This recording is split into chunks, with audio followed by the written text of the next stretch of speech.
When Hashem gives you all the money in the world, and you don't do the right thing by Him, He'll start sending you tests. Even when Hashem doesn't give you money, and you don't do the right thing, He'll give you tests. As we all know, the world has changed. If you ask your parents, your grandparents, and you ask them, how was the world when you were a kid, when you were my age? You'll never hear, no, it's the same thing.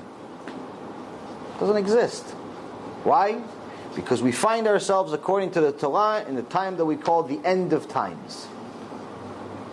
Anyone that watches the news for 5 minutes can realize the Third World War already started. It's just quiet. Before Russia sent all of their planes and helicopters and jeeps and tanks, they sent a ship with 200 atomic bombs to Syria. Accordingly, they're saying that it's to fight ISIS. I don't know why you need even one atomic bomb for ISIS. So whoever buys that story is a fool. If that wasn't enough, since that was September of last year, if the 200 atomic bombs were already used up, we need some more. So about 2 months ago, they sent a submarine, that's the biggest submarine in the world, with more atomic bombs than the original ship. We just don't know how many. This is also for ISIS. So we realized that this is not for ISIS. You don't need to be Einstein. You see that the United States is heating up every day. Everyone wants to fight. Israel is becoming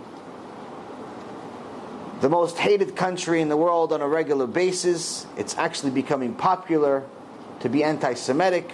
A recent study of just a couple of years ago said that over 40% of Americans consider themselves anti-Semitic. This is our allies.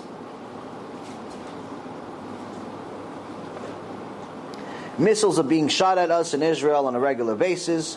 Jews are being beat up all over the world, some of them being killed, HaShem Erachem. I think there was a few incidents in Brooklyn as well recently. The world is not the same. The world's heating up. According to the Nevuot, according to the prophecies that you can find all over the Gemara, all over the book of Ezekiel, Zechariah, and also even the Chamisha Chubshet Torah, we have every single sign we need for the end of times, except one, the Mashiach himself.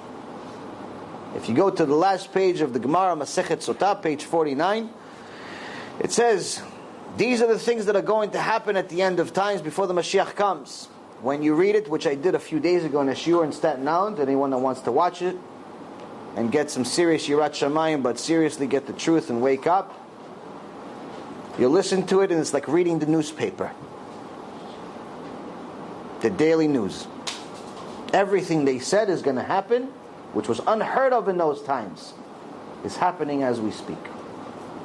So Hashem had to speed up things. He said, my son, I love you, but you're a Rasha.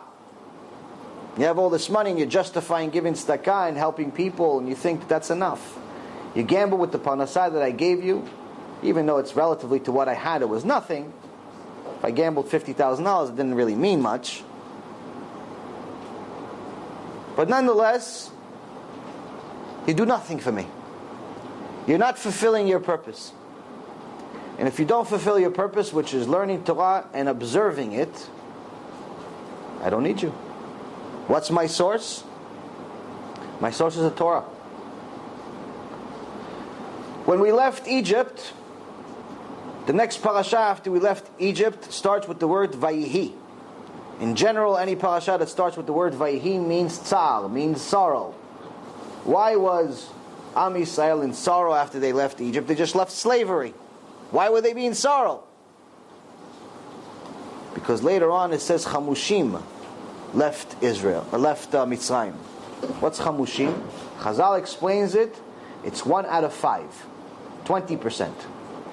20% of Am Yisrael, or Bnei Yisrael, left Egypt. What happened to the other 80%? 80% died. Hashem killed them, Makat HaChoshech. Darkness plague. But then there's an interesting midrash in Me'am Loez. Me'am Loez was written about 300 years ago by a genius, Rabbi Kuli. I highly recommend you buy the series, or at least buy a few of the first books and start reading the series. It gives you at least 500 to 600 sources of whether it's Gemara, Zohar, Sifrei Tzadikim, all types of things for every single verse in the Torah, and it puts it in a story format. Go to moznaim.com. I do not own the company, so I don't make any money from it, but I highly recommend it. Very, very enjoyable series. And according to the Midrash, and you know Midrash is part of the oral Torah. It's part of the Torah we got from Mount Sinai. Midrash says no. Chamushim does not mean 1 out of 5. Chamushim means 1 out of 500,000. Which means that only 2 of Bnei Israel survived Egypt out of every million. 99.98% died in darkness plague. Why? They didn't want the Torah. Hashem created the Torah 974 generations before He created earth, before He created mankind, before Am Yisrael was even something we knew it existed. Which means that the purpose of the world is the Torah, before the Jews. If the Jews, Chas v'Shalom, rejected the Torah in Mount Sinai, according to the Gemara, Masechet Avodah Zarah, Hashem would have destroyed the world instantly. No second chance. No tshuva. No give it to another nation because the other nations already rejected it.